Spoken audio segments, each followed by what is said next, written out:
Hi, this is Pat Montgomery, and you're listening to another episode of Parents Rule video blog. Today we're talking to Casi McLean, and her website is www.casi-mclean.com.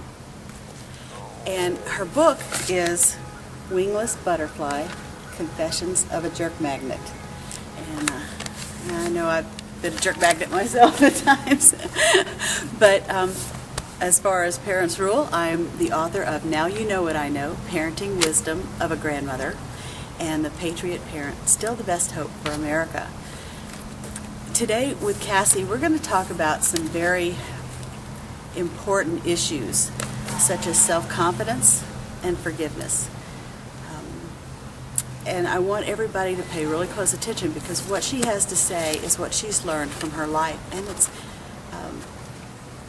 very uplifting and very inspirational. Casi, in your book, you talk a lot about forgiveness. And some of the things you went through, a lot of people would have a hard time forgiving the other person for. And not only that, but you talked about confronting the bully in the mirror.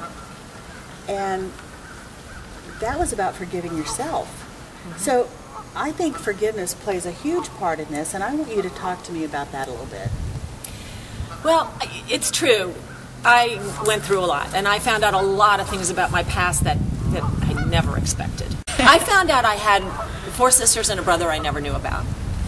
And I found out exactly why my mother said, "You don't want to know him, he's the kind of man who pulls wings off of butterflies," and it was the best metaphor that I could imagine. And it profoundly changed my life.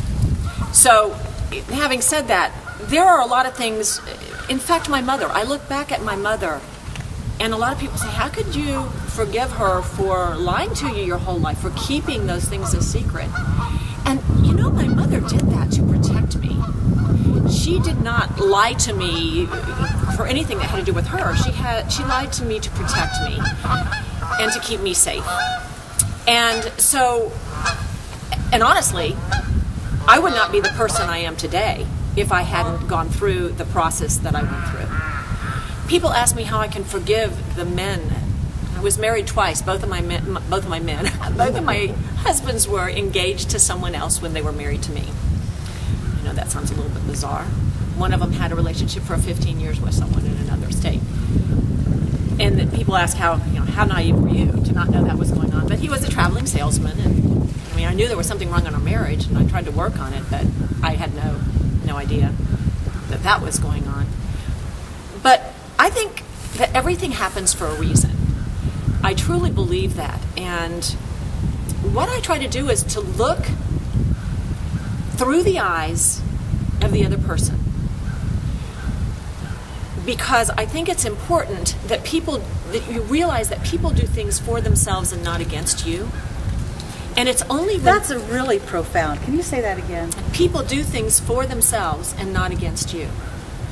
There were reasons that people did the things that they did that affected my life, but they weren't maliciously trying to hurt me.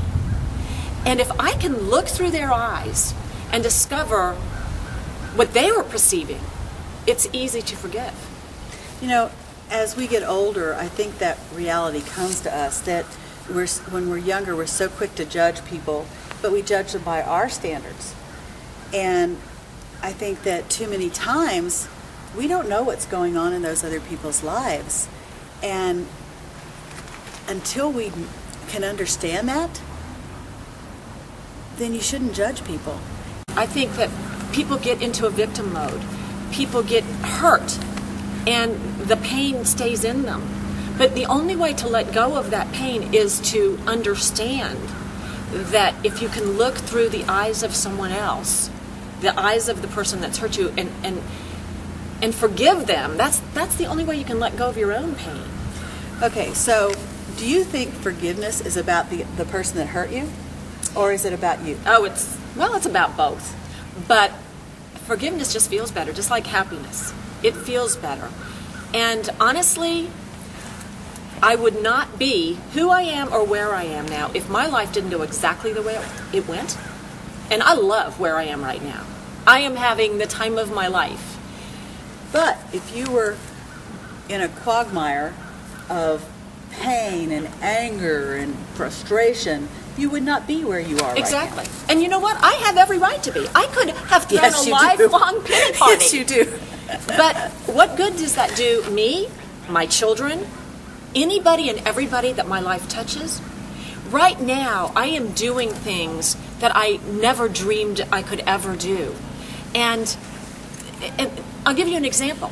No, Cassie, you did dream them. You just forgot. Yes, I forgot. You're right. You're right. But I'll give you an example of what I mean. I never realized I could touch people's lives the way that I'm touching them. I got a letter from a woman who lives in Greece. Greece, that's the other side of the world. And she said that I profoundly changed her life because of my book. Wow. That is something I never dreamed I could possibly do. That just gives you So chills. it's beyond what I dreamed. And to know that I am touching the lives of other people and helping them is the greatest gift I could have ever gotten, and it is worth everything that I went through.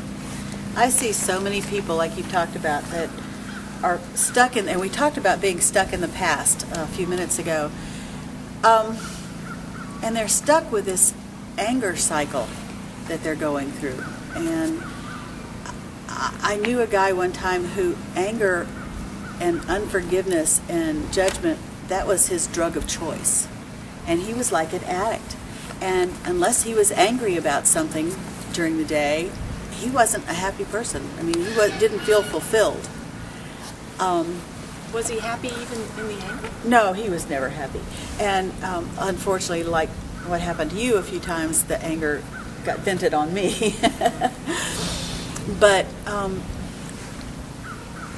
if your ex has cheated on you or done something terrible, If your husband that you're still in the your husband relationship, that you're still in the relationship with. You know, all you can do is all you can do. You can only handle your own stuff. And you either choose to stay in that relationship and accept things the way they are, or you get out and you forgive them. It's all about choice. You It have is. choices. Your choice determines your destiny. Right. Because you have choices every day. I mean, think about it. You wake up in the morning and you choose what you eat. Okay? I mean, I would love to have these big breakfasts with eggs and bacon and grits and potatoes and all of. But you know what? When I choose to do that, it's going to affect my health. Mm-hmm. Every choice that you make in every direction of your life matters. And it's okay to splurge. Well, I'm not saying it's not, but what I'm saying is that it's going to cause patterns. And those patterns are going to direct your life. You have choices in everything you do. And you have choices with whom you spend your time. That, to me, is extremely important. I spent a lot of my time around negative people, and it sucked me down. Mm-hmm. But by forgiving and moving on, I focus on the positive. I try to surround myself with positive people, with positive influences, with people that are uplifting. And it makes such a difference in my life. Sure it does. I mean, I wake up every morning excited to start the day, excited to think, what can I do today that's gonna touch somebody's life, or that's gonna help my child, or whatever. And gosh, it feels so much better than what I lived with so many years. But I don't look back at that with regret. I don't. Yeah. You know, some of you may or not know, but I'm a nurse. And a few years ago, I went back to work at the hospital, and I hadn't worked there in 6 or 7 years, maybe 10 years, and I went back. And I'll tell you what struck me so deeply is the fact that when I would ask people what their medications were that they were taking at home, I would bet that 9 out of 10 of them were on some sort of mood elevator or some sort of antidepressant, which was not the same as it was back when I was nursing earlier. And I was just blown away by how many people are actually taking medication. And I guarantee you that a lot of that has to do with not forgiving people, not forgiving yourself. I mean, Cassie and I have talked about this, and it's so much easier. if somebody in my house spills milk, breaks a glass, I'm like, oh, don't worry about it, it's a big deal, you know, just sweep it up and clean it up, it's no big deal. But if I do it, it's like, oh, you're so stupid, why do you do these things? You know, and you're so much harder on yourself, hence your bully in the mirror. Exactly. My entire book, though the subtitle is Confessions of a Recovering Jerk Magnet, it isn't about jerks. It isn't about men. It's not a guy-bashing thing at all. It is about patterns I put in place. And the biggest thing I had to learn was to forgive myself. And honestly, this is an ongoing task. I am a work in progress and will be till the day I draw my last breath. In fact, even a couple of weeks ago, I went to a restaurant and we ate. A friend and I ate, and I got up and I had I guess I had notes in my hand. I had something in my hand. And I went out, got in the car, we drove away. And I got almost back to my house, and I said, oh my gosh, I left my purse on the back of the seat. And I started saying, that was so stupid. Why did I do that? I've got my credit cards in there, my driver's license. I probably have cash. I mean, I started going through this litany of things that were in my purse and how horrible I was for doing that. And the guy looked at me and he goes, you know, I know who you are, and you would never talk to somebody that way. How can you talk to yourself that way? I didn't even realize I was talking to myself that way. It was an old habit, an old pattern that's stuck inside of me. And I've really been focusing on that lately because I still tend to beat myself up when I do something that isn't perfect. I think it's not a bad thing to expect more out of yourself than you expect out of other people, because I think that lifts you up and it gives you the energy and drive to move forward. But at the same time, when you beat yourself up for the little things that you do, things that you deem as stupid or you know, forgetful or whatever, you're creating a pattern that is not healthy. So, and what are you teaching your children? Oh my gosh, our kids learn more from our examples than they do from what we tell them. So we've talked a lot about self-confidence over this interview and forgiveness. And I think forgiveness plays into self-confidence. Definitely. I think unless you have forgiven yourself for things you've done wrong in your life, or maybe not even done wrong, but maybe stuff you didn't do, or stuff you even thought about doing and you're still beating yourself up over it, you're not going to have self-confidence. So they play hand in hand. They really do. And your past is your past. You can't change the past. Right. Whatever happened to you, no matter what it is done over, and it's taught you something. Mm-hmm. But you have from this moment on. That's right. So your past does not have to define you. It will always be a part of you, but it does not have to. And I'm just so honored that you let me interview you. Well, I have had a lot of fun, and we live close together. We do. So that's very cool.